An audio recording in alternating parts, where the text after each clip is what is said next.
Iyi sinode twakunze kubiganiraho kuva twayitangira mu mwaka hashize imyaka 2 mwaka wa 2021 ku itariki ya 9 muravyibuka z'ukwa 10 ndiho utuyoboye muri kiliziya nyir'ubutungane Papa Francisco yatangije ku mugaragaro urugendo rwa Sinodi y'abepiskopi. Sinodi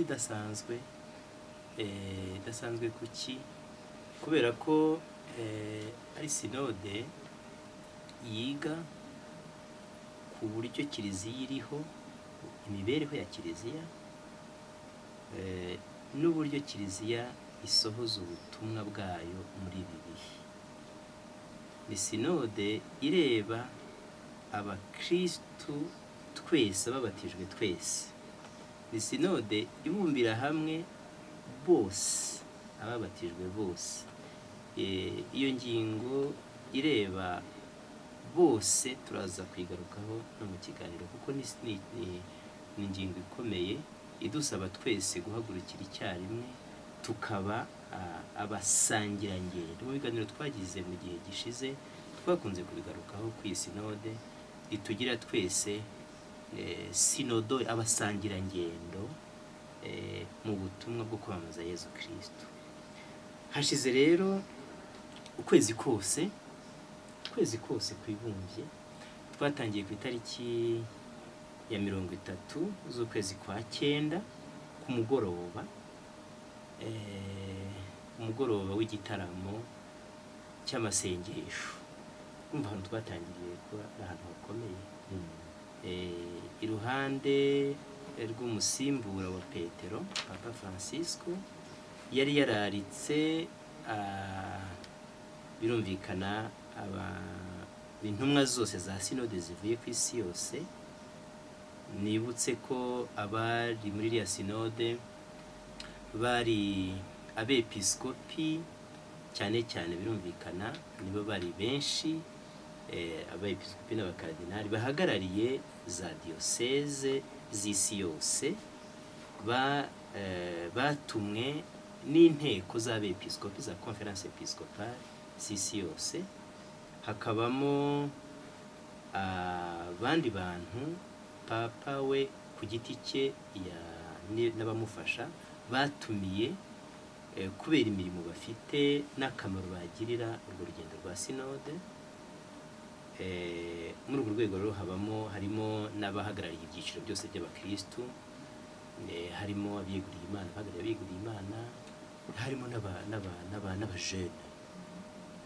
Ubwo twari dufite muto yari umukobwa uvuka mu gihugu cya Pologne uba muri Amerika ufite imyaka 25 niwe wari ucura muri iyo sinode. Bivuga ko ari sinode irimo abantu b'ibyiciro byose bahagarariye abakristu, abarayiki, mwavuze abantu b'igitsina gore bari bahari koko uriya mubare.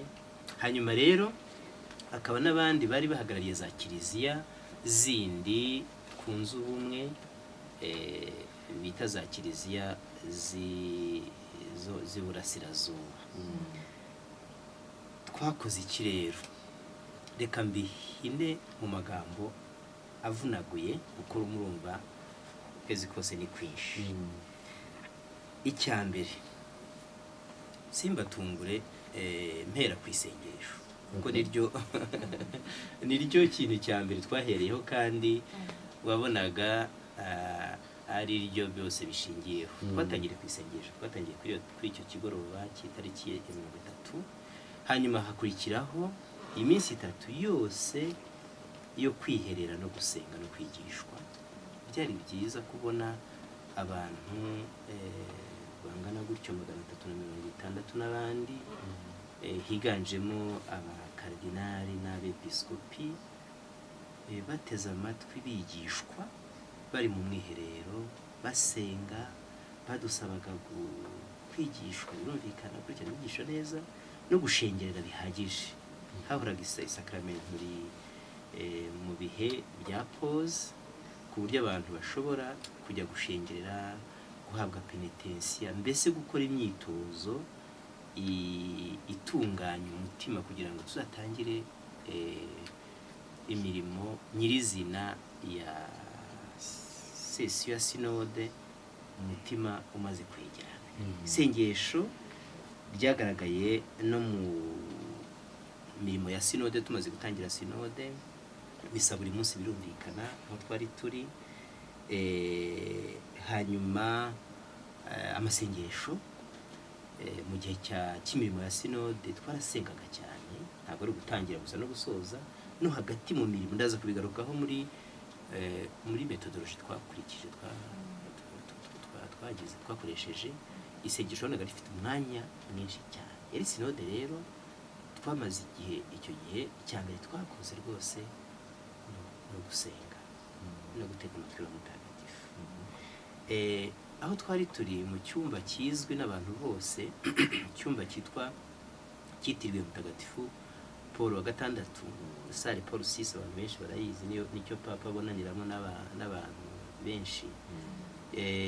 Iruhande rwaho hari chapelle yahoraga irimo isakrame ifunguye, abantu bashobora kujya gushengerera mu gihe cyo kuruhuka, mu gihe cya pause, kugira ngo batwibutse ko tutarimo dukoresha hano mu bwonko gusa, ahubwo turimo dusenga.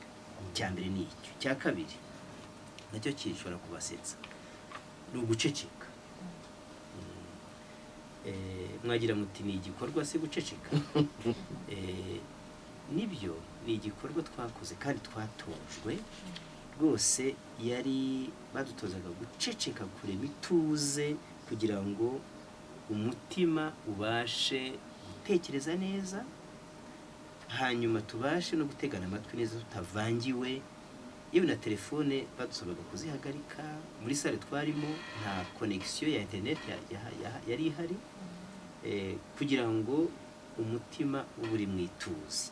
Cyo nacyo ni ikintu gikomeye navuga cyaranze ibyo twakoze. Ikindi ni imirimo nyirizina, bari batugabanyijemo amatsinda y'abantu 12 bari ku ruhande rw'ameza ya muviringo, abantu bakaba bayicayeho, na papa yazaga kenshi. Ntabwo yazaga buri munsi, ariko hari iminsi yazaga, nawe yarazaga akicara hamwe n'abandi kuri ayo meza. Ayo meza rero niyo twakoreragaho imirimo navuga ya sinode, yo gutega amatwi abandi, gutega amatwi abandi icyo bavuga. Icyo nacyo ni igikorwa twakoze cyane. Iyo ndeba umwanya twateze amatwi mu mirimo ya sinode, ntabwo nabaze amasaha, ariko ni menshi cyane, niwo munini cyane. Rwose umuntu wese wagiye muri ya sinode, umubajije uti wavuze amagambo angana iki, hanyuma igihe wateze amatwi kingana iki, usanga gutega amatwi ari byo byafashe umwanya munini cyane. Gutega amatwi abandi kugira ngo twumve nyine uko za kiliziya z'ahandi zimeze. Ikindi twakoze rero nacyo cyafashe umwanya birumvikana mugari, ni ukuvuga, gufata ijambo no gusangiza abandi uburyo kiliziya z'iwacu zimeze. Ibyo mwavuga muti mwavugaga iki? Ntabwo twavugaga ibisanzwe biriho twumva bivugwa, twavugaga duhereye ku by'abakristu ba diyoseze zitandukanye bagiye bashyira hamwe mu biganiro byabanjirije iyi session, mu gihe cyo gutega amatwi umuryango w'Imana. Ni igihe twitaga igihe cyo gutega amatwi muri diocese, la phase diocésaine yo gutega amatwi. ibyo twavugaga, ibyo twaganiragaho muri icyo gikorwa cyo kuganira mu matsinda mato mato, byabaga byavuye mu byo abakristo baganiriyeho mu gihe cyo gutega amatwi. Ni ukuvuga rero ko mu by'ukuri twafashe ibyo abakristo bavuze byahurijwe hamwe mu rwego rwa byabanje tuyibutse ko byabanje mu rwego rw'igihugu. Hano twakoze raporo ijya mu rwego rw'umugabane, noneho Afurika yose, ubwo n'abandi bakoze iby'imigabane yabo, noneho iby'imigabane yose bijya mu rwego rw'isi yose, mu rwego rwa Roma, rwa Kiliziya y'isi yose. Bakora icyegeranyo kivuye mu migabane yose, kivuye mu madiyoseze yose, kivuye mu bakristo bose. Ibyo rero nibyo twaganiragaho cyane, tukabifata, babaga babishyize